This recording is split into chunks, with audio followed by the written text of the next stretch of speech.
এখানে অনেকগুলো ভুট্টা কেনা হয়েছে হাঁসের খাবারের জন্য।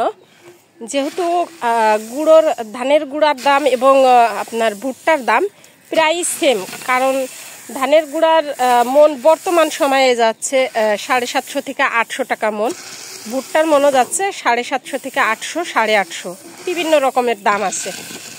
তো সেইখানে আমার কাছে যেটা মনে হয় যে ধানের গুঁড়ার থেকে কিন্তু ভুট্টাটা দেওয়া অনেকটা বেটার। ধানের গুঁড়াও দেওয়া যাবে, এখন যেহেতু ধানের সিজন চলে আসছে, বোতর চলে আসছে, তো ধানের গুঁড়ার দাম অবশ্য কমে যাবে, কিন্তু তারপরেও যে রাজাহাঁসগুলা বাচ্চা অবস্থাতে আছে এদেরকে কিন্তু এই ভুট্টা ভাঙা খেতে দিলে কিন্তু গ্রোথটা মোটামুটি অনেকটা ভালো আসবে, ধানের গুঁড়োর থেকেও ভালো গ্রোথ আসবে। আর এছাড়া এখন কিন্তু যে ফিড কিনে শুধু ফিড দিয়ে পালন করতে গেলে কিন্তু অনেকটা ব্যয়বহুল হয়ে যায়। আর এটা আপনার ভুট্টা ভাঙাটা আর একটা কাজে খাওয়াতে পারবেন আপনারা, যখন হাঁসগুলা দেখা যাচ্ছে আপনার ডিমে চলে আসছে, ডিমে আসার আগ মুহূর্তে অর্থাৎ শীতের কিছুদিন আগ থেকেই এদেরকে কিন্তু এই ভুট্টো ভাঙাটা ওই মুহূর্তে দেওয়া কিন্তু উচিত, কারণ এটা অনেকটা একটা মানসম্মত এবং এটার থেকে কিন্তু যে ডিমের যে এটা কিন্তু ডিমের প্রোডাকশনটাও কিন্তু অনেক ভালো দিবে।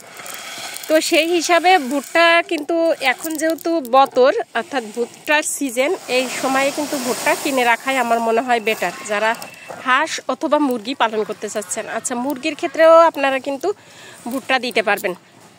তো মুরগির ক্ষেত্রে যে ভুট্টা দিবেন সেটাও হচ্ছে যে হাঁসের যেভাবে দিবেন সেম প্রসেসেই আপনারা এটাকে দুইভাবে দিতে পারেন। একদম আটার মতো করে ভেঙে একদম গুঁড়ো করে খাবারের সাথে দিতে পারেন, আবার আরেকটা ভাবে দিতে পারেন, সেটা হচ্ছে আধা ভাঙা করে। বাজার থেকে যে ভুট্টার গুঁড়োটা কিনে নিয়ে আসেন সেটার কিন্তু খরচটা বেশ মোটামুটি ভালোই পড়ে, তার থেকে আমার মনে হয় এভাবে ভুট্টা কিনে যদি সংগ্রহ করে রাখা যায় তাহলে কিন্তু মুরগি এবং হাঁস দুইটারই কিন্তু খাবারের যোগান দিবে। আচ্ছা, যাদের মুরগি অর্থাৎ অনেক আছে, আধা বাণিজ্যিক হিসাবে আছে, খামারি যারা, তাদের তো বিভিন্ন ধরনের খাদ্যের থাকে, কিন্তু যারা আধা বাণিজ্যিকভাবে পালন করছেন বা শখের বসে পালন করছেন এরা কিন্তু ফিটের পাশাপাশি এটা দিতে পারেন, ফিটের পরিমাণটা কমিয়ে দিতে পারেন।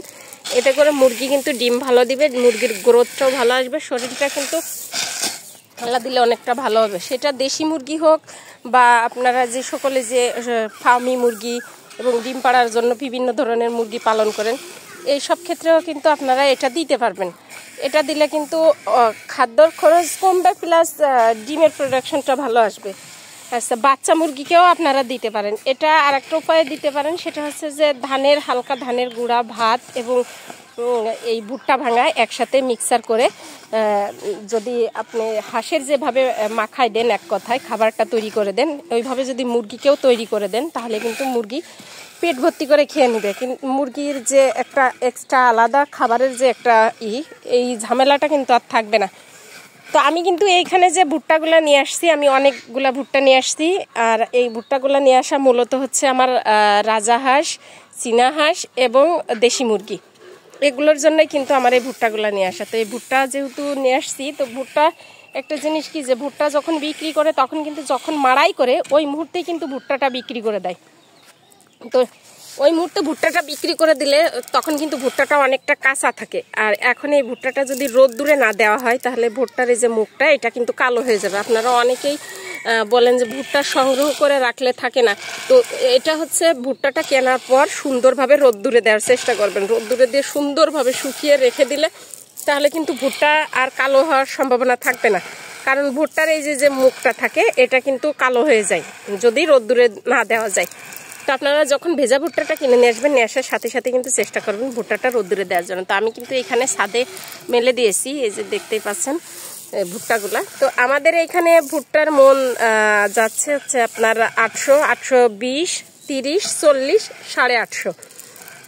তো কোন কোন জায়গাতে ভুট্টার দাম কেমন যাচ্ছে একটু জানাবেন। আসলে কি ভুট্টাগুলা কিনে লাভ হলো না লস হলো, দাম বেশি নিয়েছে না কম নিয়েছে? অবশ্যই এটা কিন্তু কোয়ালিটির উপরে নির্ভর করে যে ভুট্টার আসলে কোয়ালিটিটা কেমন। তো এই যে এটা তো দেখতেই পাচ্ছেন কেমন কোয়ালিটি। আমি কিন্তু এই ভুট্টাটা এই দিয়ে অলরেডি 2 দিন রোদ্দুরে দিলাম, এর পরবর্তীতে আমি আরও 2 দিন দিয়েছি, আরও 2 দিন দিব, দিয়ে তারপরে কিন্তু আমি ভুট্টাটা বস্তার ভেতর করে রেখে দিব। আর এখান থেকে কিছুটা ভুট্টা ভাঙাবো হাঁসকে খাওয়ানোর জন্য। তো আপনারা যারা চাচ্ছেন যে খাবার খরচ কমাতে কিন্তু হাঁস মুরগির ডিম বা মাংস উৎপাদনটা ঠিক রাখতে, সেই ক্ষেত্রে আপনারা চাইলে ভুট্টাটা কিন্তু এখন যেহেতু সিজন কড়াই করে রাখতে পারেন। তো দেখা হবে অন্য কোনো ভিডিওতে। সে পর্যন্ত সবাই ভালো থাকবেন, সুস্থ থাকবেন। আল্লাহ হাফিজ।